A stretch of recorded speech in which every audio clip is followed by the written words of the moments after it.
ದೇವರು ನಮ್ಮ ಜೀವನದಲ್ಲಿ ಮೌನವಾಗಿದ್ದಾನೆಂದರೆ ಆತನು ಕೆಲಸ ಮಾಡುವುದನ್ನು ನಿಲ್ಲಿಸಿದಾನೆ ಎಂಬುದಾಗಿ ಅರ್ಥ ಅಲ್ಲ.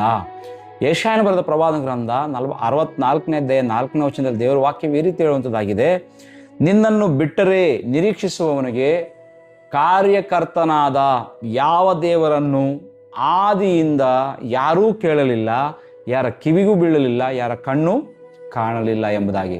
ಪ್ರಿಯ ದೇವರ ಸಭೆಯನ್ನು ನಾವು ಗಮನಿಸುವಾಗ ನಮ್ಮ ಜೀವನದಲ್ಲಿ ಕೆಲವೊಮ್ಮೆ ದೇವರು ತುಂಬ ಸ್ಪಷ್ಟವಾಗಿ ಮಾತನಾಡುವ ಸಮಯಗಳುಂಟು. ಇನ್ನು ಕೆಲವೊಮ್ಮೆ ಆದರೆ ದೇವರು ಇನ್ನೂ ಕೆಲವು ಸಮಯಗಳಲ್ಲಿ ಎಷ್ಟೇ ಪ್ರಾರ್ಥಿಸಿದರೂ ಉತ್ತರ ಸಿಗುವುದಿಲ್ಲ, ಎಷ್ಟೇ ಉಪವಾಸ ಮಾಡಿದರೂ ಬದಲಾವಣೆ ಕಾಣುವುದಿಲ್ಲ.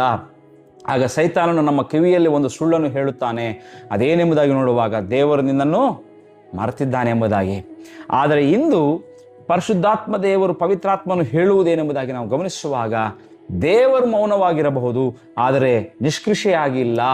ಆತನು ಕಾಣಿಸದಿದ್ದರೂ ನಿನ್ನ ಪರವಾಗಿ ನಿರಂತರವಾಗಿ ಆತನು ಕಾರ್ಯವನ್ನು ಮಾಡ್ತಿರುವಂಥ ದೇವರಾಗಿದ್ದಾನೆ ಎಂಬುದಾಗಿ ಸತ್ಯವು ಇವತ್ತು ನಾವು ಗ್ರಹಿಸ್ಕೋಬೇಕು. ಗಮನಿಸ್ರಿ, ದೇವರು ತನ್ನ ಮಹತ್ತರವಾದ ಕಾರ್ಯಗಳನ್ನು ಬೆಳಕಿನಲ್ಲಿ ಆರಂಭಿಸುವುದಿಲ್ಲ, ಅವುಗಳನ್ನು ಅಂಧಕಾರದಲ್ಲಿ ಸಿದ್ಧಪಡಿಸುವಂಥ ದೇವರಾಗಿದ್ದಾನೆ.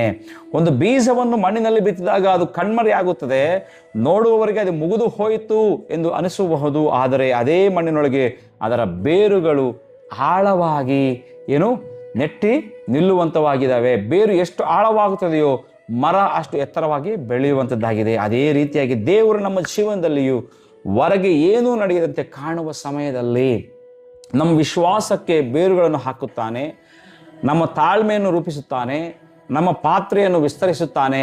ಯಾಕಂದರೆ ದೊಡ್ಡ ಆಶೀರ್ವಾದವನ್ನು ಹೊರುವ ಮೊದಲು ದೊಡ್ಡ ಪಾತ್ರೆ ಆಗಿರಬೇಕೆಂಬುದಾಗಿ. 4 ದಿನಗಳ ಕಾಲ ಸಮಾಧಿಯಲ್ಲಿದ್ದ ಲಾಜರನನ್ನು ಗಮನಿಸಿರಿ. ಯೇಸು ಕೂಡಲೇ ಎಬ್ಬಿಸಲಿಲ್ಲ. ಯಾಕೆ?